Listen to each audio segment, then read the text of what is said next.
पाकिस्तान तनाव, उसके चलते शुक्रवार को बाजार गिरा। हाँ बिल्कुल, गिरावट देखी गई थी। लेकिन फिर शनिवार शाम को यह युद्ध विराम वार्ता की खबर आ गई। हाँ, उससे थोड़ी उम्मीद जगी निवेशकों में। तो अब सवाल ये है कि क्या सोमवार को बाजार संभलेगा, मतलब स्थिर होगा या तेजी आएगी? देखिए, ये तो इस पर निर्भर करेगा कि युद्ध विराम कितना टिकता है, कैसे उसका पालन होता है। सही बात है। आज हम एक्सिस सिक्योरिटीज के एक विश्लेषण पर बात कर रहे हैं।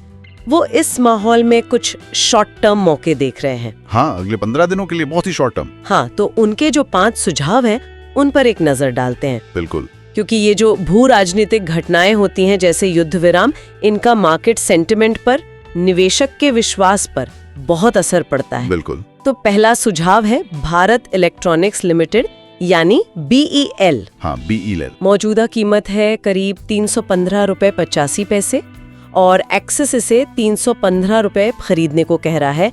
टारगेट 335 रुपए, स्टॉप लॉस 308। क्यों? इसका लॉजिक जुड़ा है डिफेंस और एरोस्पेस सेक्टर से। अच्छा।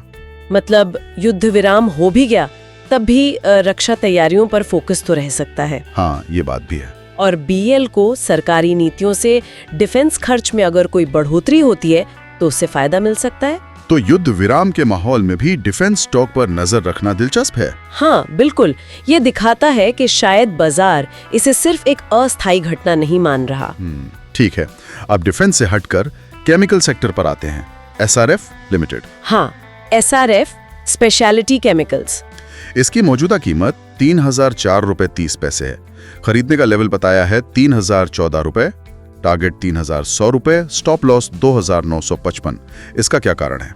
यहाँ जो है वो ग्लोबल सप्लाई चेन का एंगल है। अच्छा, सप्लाई चेन कैसे? देखिए, दुनिया भर में जो कंपनियां हैं वो अब कोशिश कर रही हैं कि सप्लाई के लिए सिर्फ एक देश या एक सोर्स पर निर्भर ना रहें।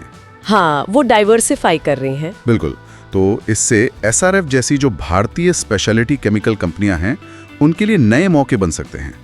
तो ये माहौल SRF के लिए अच्छा हो सकता है, ये एक्सिस का मानना है। हाँ, उनका यही तर्क है। चलिए अब कुछ अलग करते हैं। एक ऑप्शन ट्रेड है डिवीज लैबोरेटरीज का, फार्मा सेक्टर। हाँ, ये है मई 29, 2025 की एक्सपायरी का 6100 स्ट्राइक प्राइस का ऑप्शन। एंट्री रेंज 160 से 190, स्टॉप लॉस 120 और टारगेट है 440 का। फार्मा सेक्टर में स्थिरता की बात तो है कोविड के बाद से, लेकिन ये ऑप्शन ट्रेड है। हाँ, और ये 6100 का स्ट्राइक प्राइस मौजूदा भाव से तो काफी ऊपर है। बिल्कुल। ऑप्शन ट्रेडिंग में वैसे भी रिस्क और रिवॉर्ड दोनों ज्यादा होते हैं। सही बात है। और ये 6100 का स्ट्राइक प्राइस चुनना हो तो ये एक बहुत ही अग्रेसिव बेट है। ये इस उम्मीद पर है कि शेयर बहुत तेजी से ऊपर जाएगा। तो इसमें काफी जोखिम है। हाँ, जोखिम तो है। निवेशकों को टाइम डीके यानी थीटा डीके का भी ध्यान रखना होगा। अच्छा, अगला भी एक ऑप्शन ही है, लेकिन इस बार बैंकिंग से, बैंक ऑफ बड़ौदा, BOB। हाँ, पब्लिक सेक्टर बैंक। ये भी मई 29, 2025 एक्सपायरी का है, पर ये 220 रुपए का कॉल ऑप्शन है।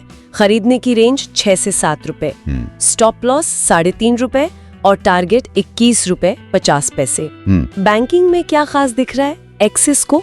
यहाँ जो तर्क दिया गया है वो बैंकिंग सेक्टर में सुधार की उम्मीद पर है। सुधार मतलब खासकर NPS जो फंसे हुए कर्ज हैं उनमें कमी आ रही है, क्रेडिट ग्रोथ बढ़ रही है। अच्छा। और ब्याज दरें अगर स्थिर रहती हैं तो वो भी BOB जैसे सरकारी बैंकों के लिए अच्छा हो सकता है। तो ये कॉल ऑप्शन है, यानी तेजी की उम्मीद। हाँ, 220 रुपए का स्ट्राइक प्राइस बताता है कि शेयर में एक अच्छी बढ़त की उम्मीद है। और अब आखिरी सुझाव ये रियल एस्टेट से है, DLF लिमिटेड। DLF, हाँ, लेकिन ये एक पुट ऑप्शन है। मई 29, 2025 का 630 स्ट्राइक वाला पुट। खरीदने की रेंज 22 से 27 रुपए। Put option. स्टॉप लॉस 18 रुपए और टारगेट 51 रुपए 25 पैसे। पुट का मतलब तो हुआ कि गिरावट पे दाव लगा रहे हैं। बिल्कुल सही। पुट ऑप्शन तभी खरीदते हैं जब स्टॉक या सेक्टर में गिरावट की उम्मीद हो। तो एक्सिस को DLF या रियल एस्टेट में शॉर्ट टर्म में कमजोरी दिख रही है, ऐसा लगता है। ये या तो हेजिंग के लिए हो सकता है, मतलब पोर्टफोलियो को बचाने के लिए, या फिर सीधे सीधे गिरावट से मुनाफा कमाने का दाव। 630 रुपए का स्ट्राइक प्राइस है जी। तो अगर हम इन सबको एक साथ देखें, युद्ध विराम की खबर के बीच एक्सिस सिक्योरिटीज अगले 15 दिनों के लिए 5 अलग अलग आइडिया दे रहा है। हाँ, मिक्स है। डिफेंस में BAL, केमिकल में SRF, फार्मा में डिवीज लैब का एक अग्रेसिव ऑप्शन। कॉल जैसा लगता है पर स्ट्राइक बहुत ऊपर है। बैंकिंग में बीओबी के कॉल ऑप्शन और रियल एस्टेट में डीएलएफ का पुट ऑप्शन। हाँ, तो इसमें सीधे शेयर खरीदने का सुझाव भी है और ऑप्शंस भी हैं, कॉल भी, पुट भी। मतलब अलग-अलग रणनीतियों और रिस्क लेने की क्षमता के लिए। बिल्कुल, लेकिन ये याद रखना बहुत जरूरी है कि ये सिर्फ एक ब्रोकरेज के बहुत ही शॉर्ट टर्म मतलब 15 दिन के अनुमान हैं। हाँ, और ये ताज़ा घटनाओं पर आधारित है। जी, बाजार की अपनी चाल होती है और युद्ध विराम कितना टिकता है ये भी बहुत अहम होगा। सही बात है। अब यहाँ एक सोचने वाली बात ये उठती है कि एक निवेशक in short term event driven मौकों को अपनी लॉन्ग टर्म निवेश रणनीति के साथ कैसे बैलेंस करे। ये अच्छा सवाल है। और ये जो सुझावों का मिश्रण है, कुछ में तेजी, कुछ में मंदी, ये एक्सिस के ओवरऑल मार्केट व्यू के बारे में इस वक्त क्या बताता है, इस पर भी सोचा जा सकता है।